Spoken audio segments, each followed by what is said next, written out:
I just shot 73-year-old film and I actually got images. This is Eastman Kodak Super XX from 1952. I got this film from my buddy Nick Lopresti. Nick's a popular photographer here on YouTube and Instagram, and I've got all his stuff linked in the description down below. Now, word of caution, if you do check out Nick's videos and you're used to the pace of my videos, well, Nick's energy is a lot. He doesn't drink 4 Loko, he drinks 8 Loko, so please watch responsibly. So if that XX in the name sounds familiar, that's because just like modern XX film like Cinestill BWXX, this Eastman Kodak Super XX started life as 200 ISO black and white motion picture film. Nick got it in 100-foot rolls, and then he bulk rolled it into 24 exposure cartridges to use for 35mm still film cameras. Now the ISO was 200 in 1952, but this is over 70 years later, and with old expired film, there's always a question of how to rate it to get at least halfway decent exposures.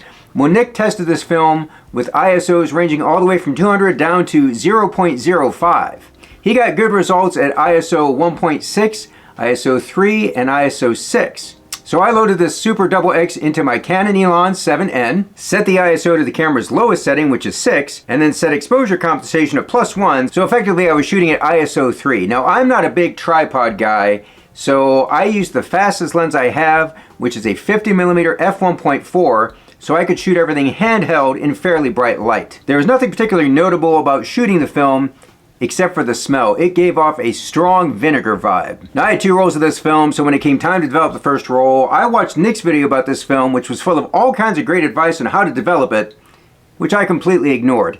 Nick got good results with my usual developer, which is HC110 Dilution B, but the development time was 30 minutes and I'm way too lazy to stand at my sink and develop this film for half an hour, so I decided to use the FPP Super Monobath. Now another buddy of mine uses the Super Monobath for 8 to 10 minutes with expired films at 78 degrees, so that's what I tried. The good news is that method gave me very discernible images. The bad news is it gave me the worst case of reticulation I've ever seen. It's that giraffe pattern that basically took over all these images. I just overcooked this roll. 78 degrees was way too high, my rinse was probably more like 75 degrees, and the final soak with PhotoFlow was probably only 68 or 70 degrees, and those temperature shifts were just too much for this emulsion. I was probably a little aggressive on the agitation too, and that can also make reticulation a little worse. So when it came time to develop the second roll, the smart thing to do would be follow Nick's advice and use the HC110. But I didn't do that. I used the Monobath again, but this time I dialed way back on the agitation, and I ended up developing it for 8 minutes at only 69 degrees, and I got much better results. Here's a little montage of images from that second roll.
I am amazed at how well this emulsion held up once the exposure and development were dialed in.